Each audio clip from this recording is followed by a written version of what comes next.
Karl Marx foi um pensador alemão que nasceu em Treves, na Alemanha, viveu na França e na Bélgica e depois de 1850 experimentou o exílio em Londres.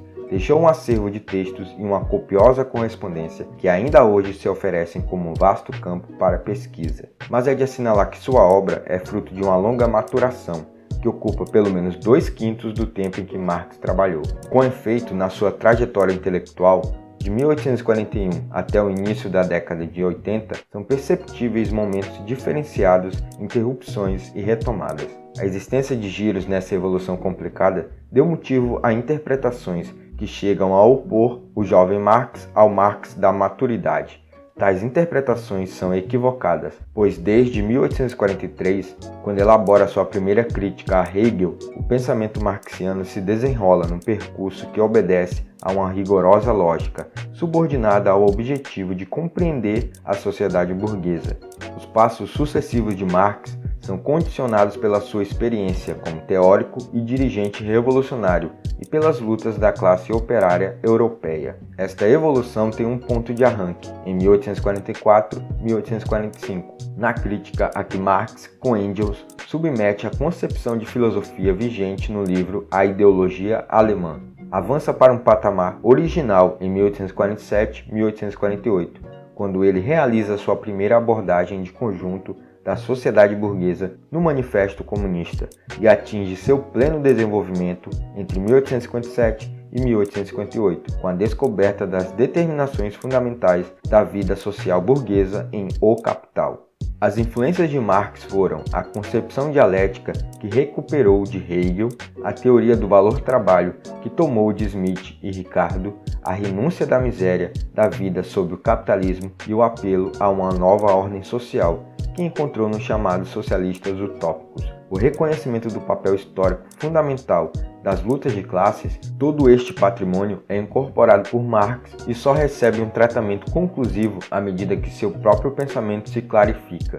E esta clarificação vem no curso de confrontos com a realidade social da época, das acesas polêmicas com os socialistas contemporâneos, e nela é primordial a colaboração com Engels.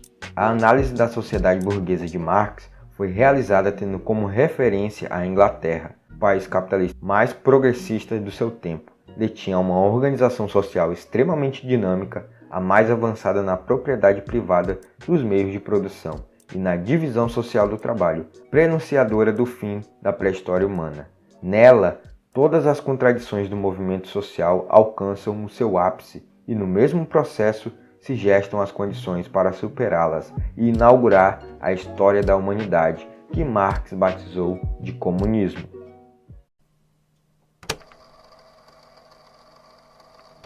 Para compreender o funcionamento do sistema capitalista, Marx iniciou sua análise pelo estudo da história. Para ele, todos os acontecimentos importantes da história mundial haviam sido motivados por fatores socioeconômicos, ou seja, pelo desejo das pessoas em acumular riquezas. Essa acumulação se daria com a exploração de uma classe, a dominante, sob outra, a dominada. O desejo de acumulação, no entanto, seria comum a todas as classes sociais, levando a entrar em conflito constantemente, o que ele chamou de luta de classes. Esse conflito, por sua vez, seria o motor da história, motivo pelo qual ocorriam os principais acontecimentos históricos. Marx acreditava que o capitalismo nada mais era que a forma moderna de exploração da classe dominante sobre a dominada. Constituía a classe dominante desse sistema econômico a burguesia, que detém os meios de produção. O operariado ou proletariado representava a classe dominada, os que só têm a força de trabalho. Essa exploração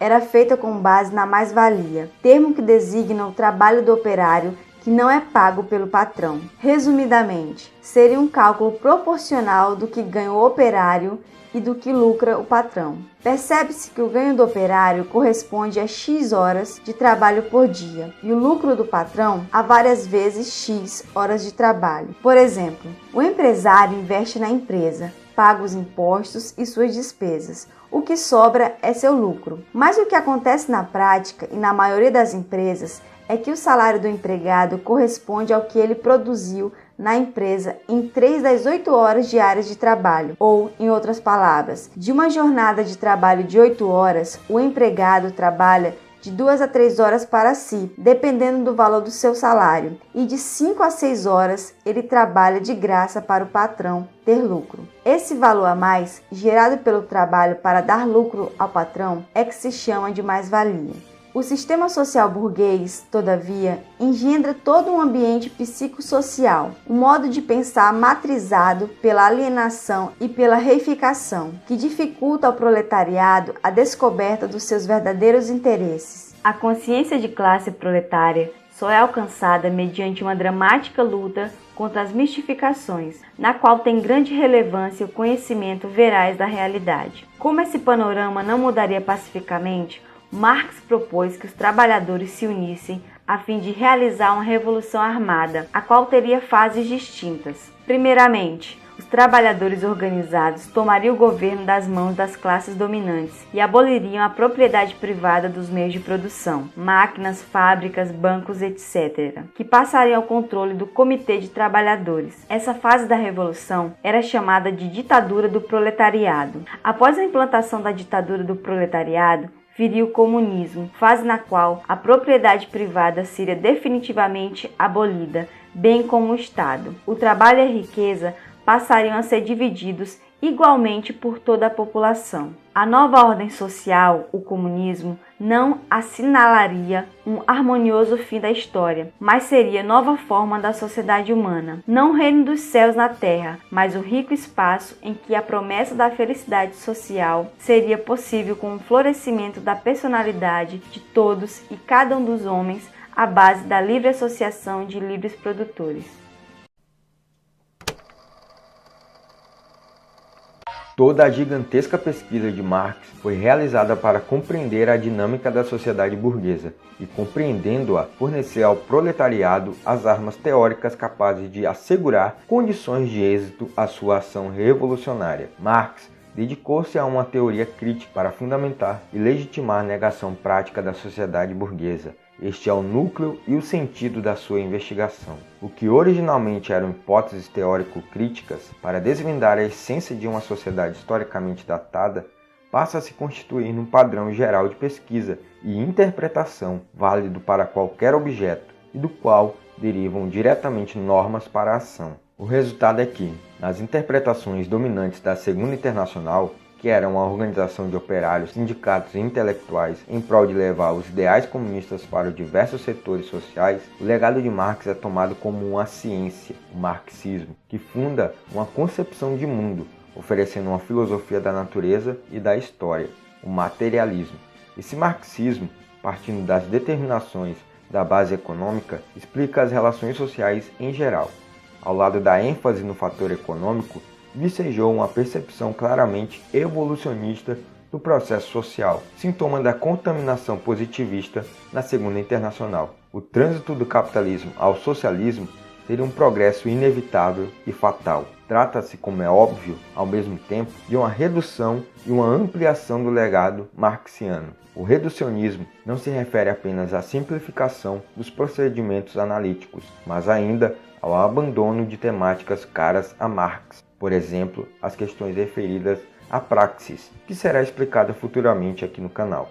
Seria enganoso, porém, considerar o marxismo, tal como ele se desenvolveu na virada do século, como um bloco homogêneo. No seio mesmo da Segunda Internacional, floresceram posições divergentes, que no limite redundaram em importantes divisões. Assim é que, logo após a morte de Engels, Bernstein se dispôs a revisar teses marxianas, para adequá-las ao que julgava serem os fatos da atualidade. Tais fatos, na sua opinião, indicavam mudanças qualitativas no capitalismo que tornavam anacrônica a proposta da revolução. Progressivamente, sem rupturas, a evolução mesma da sociedade burguesa, mediante reformas, levaria ao socialismo.